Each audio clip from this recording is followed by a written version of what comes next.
તો આપણે બધાય સરસથી કોથમીર વડા આપણા તળાઈ ગયા છે. તો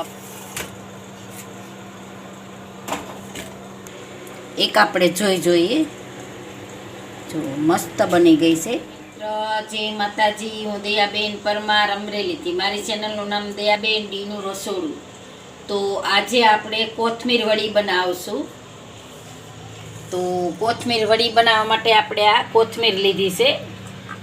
તો આપણે એક દોઢ પૂળીઓ લીધો હતો, તે સુધારી લીધી છે ઝીણી ઝીણી, સરસથી ધોઈને એકદમ સરસ ધોઈ નાખવાની, ધોઈને પછી સુધારવાની. એક વાટકો આપણે ચણાનો લોટ લીધો છે. 2 ચમચી આપણે ચોખાનો લોટ લીધો છે. 1.5 ચમચી આપણે રવો લીધો છે. આ આપણે આદુ લસણને આ રીતે આપણે ક્રશ કરી લીધું છે. 1 ચમચી ધાણા વાટી લીધા છે આપણે, જીરું, ધાણા ને જીરું, અને 2 મરચાં આ રીતે આપણે ખાંડી લીધા છે. 1/2 ચમચી હળદર લીધી છે. સ્વાદ પ્રમાણે આપણે મીઠું લીધું છે. 1/2 ચમચી આપણે લાલ મરચું લીધું છે. થોડોક આપણે ગરમ મસાલો લીધો છે. 1 ચમચી આપણે સફેદ તલ લીધા છે, અને આપણે થોડીક હિંગ લીધી છે, અને આપણે 1 ચમચી ખાંડ લીધી છે. આપણે આ આખી ખાંડ છે, અને 1 લીંબુનો રસ કાઢ્યો છે આપણે, અને મોણ માટે આપણે તેલ લીધું છે. જરૂર પડશે તો આપણે પાણી લેવું. આ તેલ આપણે તળવા માટે લીધું છે, અને આ પાણી આપણે એમાં બાફવાના છે. તો પહેલાં આપણે લોટ બાંધી લેવું. તો આપણે આ લોટ સાળીને જ લીધો છે. તો આપણે આ ચણાનો લોટ નાખી દેવું. આપણે રવો લીધો છે એને નાખી દેવું. આપણે ચોખાનો લોટ લીધો છે એ નાખી દેવું. આદુ લસણની પેસ્ટ નાખી દેવું. આપણે જીરું ને ખાંડેલું છે, ધાણા જીરું, એ નાખી દેવું. આપણે 1 મરચું ખાંડી લીધું છે એ નાખી દેવું. ગરમ મસાલો નાખી દેવું, ને આ હિંગ છે એ આપણે નાખી દેવું. આમાં હળદર નાખી દેવું. લાલ મરચું નાખી દેવું, અને આપણે આ ખાંડ છે એ નાખી દેવું, અને આપણે તલ નાખી દેવું. સ્વાદ પ્રમાણે આપણે મીઠું નાખશું.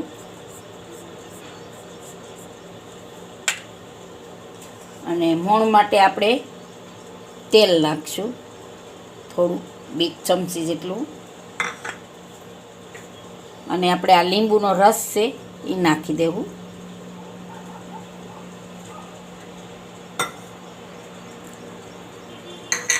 તો હવે આપણે આ બધું મિક્સ કરી લેવું. આનો આપણે લોટ બાંધવાનો છે.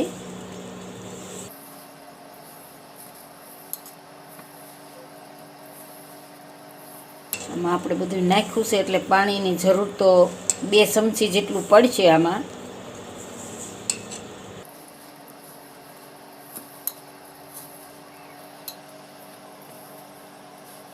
તો આપણે કોથમીરમાં એટલું ઓલું થયું છે. તો હવે આપણે આમાં થોડુંક પાણી લેવું.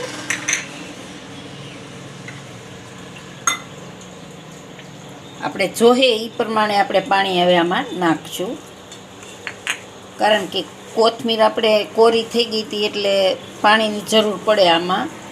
આપણે ચોખા અને રવો નાખ્યો છે એટલે.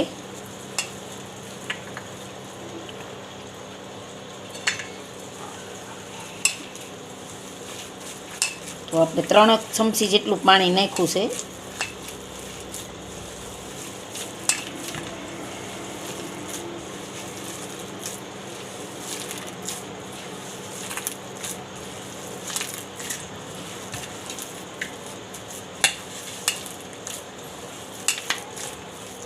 તો હવે આપણે આને 5 મિનિટ રહેવા દેવું જોઈએ, એટલે પલળી જાય એમ આપણો રવો. તો આપણે આને ઢાંકીને 5 મિનિટ રહેવા દેવું અને હવે આપણે એમાં પાણી ગરમ મેલી દેવું.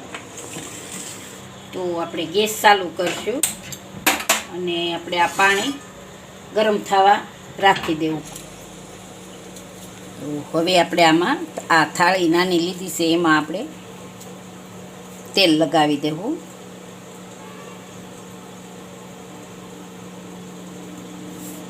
આપણે પાણી ગરમ થઈ ગયું છે. તો હવે આપણે આ બેટર એમાં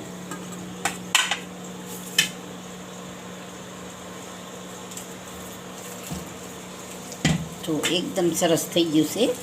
આપણે આમાં રવો ને નાખ્યું હતું એ બધું સરસથી પલળી ગયું છે.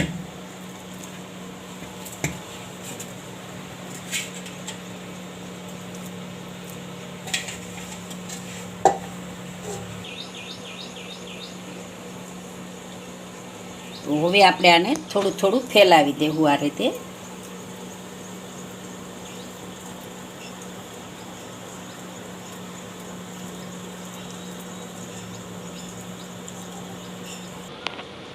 તો હવે આપણે આને આપણા પાણી ઉકળી ગયું છે એમાં રાખી દેવું.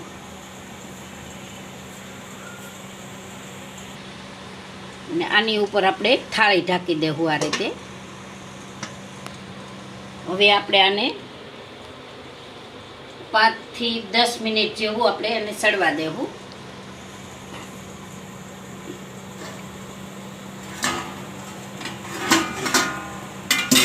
તો આપણે ઉપરથી તલ રાખી દેવું માથે.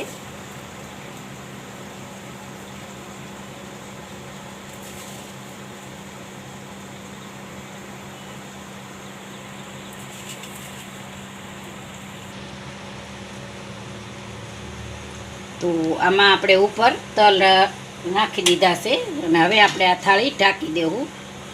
તો 5 થી 10 મિનિટ જેવું આપણે આને રહેવા દેવું. 5 થી 10 મિનિટ રહેવા દેવું. તો હવે આપણે જોઈ લેવું. 10-15 મિનિટ થઈ ગઈ.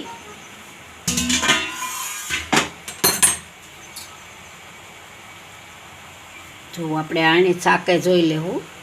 તો એકદમ સરસ આપણા સડી ગયા છે. તો ગેસને આપણે બંધ કરી દેવું અને આને આપણે બહાર કાઢી લેવું. અને આપણે કડીક કરવા દેવું. તો આ આપણે ઠરે ત્યાં લગીમાં આપણે તેલ ગરમ મેલી દેવું.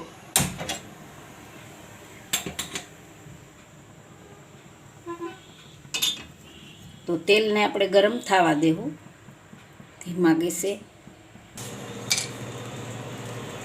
તો આપણે આ કોથમીર વડા એકદમ સરસ ઠરી ગયા છે. છેદ આપણે હતપશે તો આપણે આને ફરતીથી આ રીતે આપણે આનું કટિંગ કરી લેવાનું છે. આપણે આમાં કટિંગ કરી નાખશું.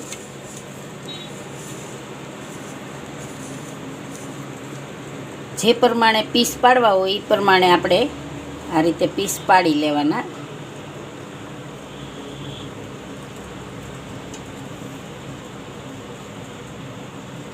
તો આ રીતે આપણે પીસ પાડી લેવું. તો હવે આપણે આના પીસ કાઢી લેવું.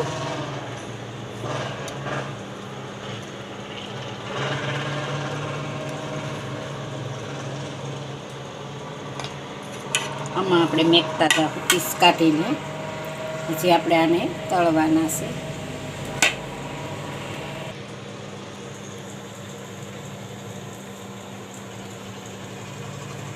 તો એકદમ મસ્ત બની ગયા છે.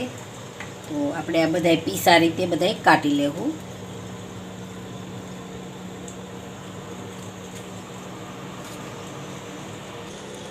તો આપણે બધા પીસ કાઢી લીધા છે. તો અહીંયા આપણે તેલ ગરમ થઈ ગયું છે. એ આપણે એક એક પીસ નાખીને આપણે આને તળી લેવાના છે આ રીતે.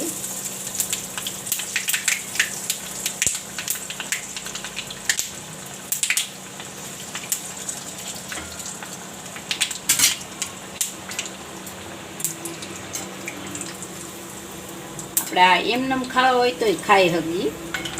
થોડાક આપણે આ રીતે તળી લીધા હોય તો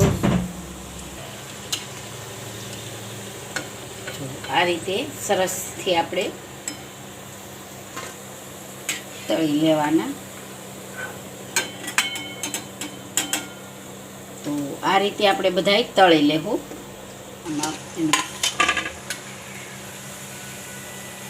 તો આપણે બધાય સરસથી કોથમીર વડા આપણા તળાઈ ગયા છે. તો આપણે ગેસને બંધ કરી દેવું. કોથમીર વડી આપણી એકદમ મસ્ત બધી થઈ ગઈ છે. તો આપણી કોથમીર વડી સરસથી આપણે તૈયાર થઈ ગઈ છે. તો હવે આપણે સર્વ કરી લેવું. એકદમ મસ્ત બની ગઈ છે. જો જરૂરથી ટ્રાય કરજો એકવાર. કોથમીર વડી મસ્ત બને છે.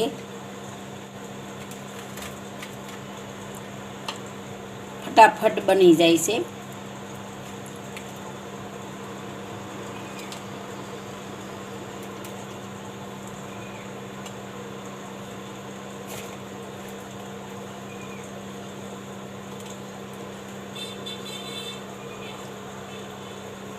અને મરચાં કોથમીરની આપણે આ ચટણી છે. તો એની રેસીપી આપણે મેલેલી છે ચટણીની.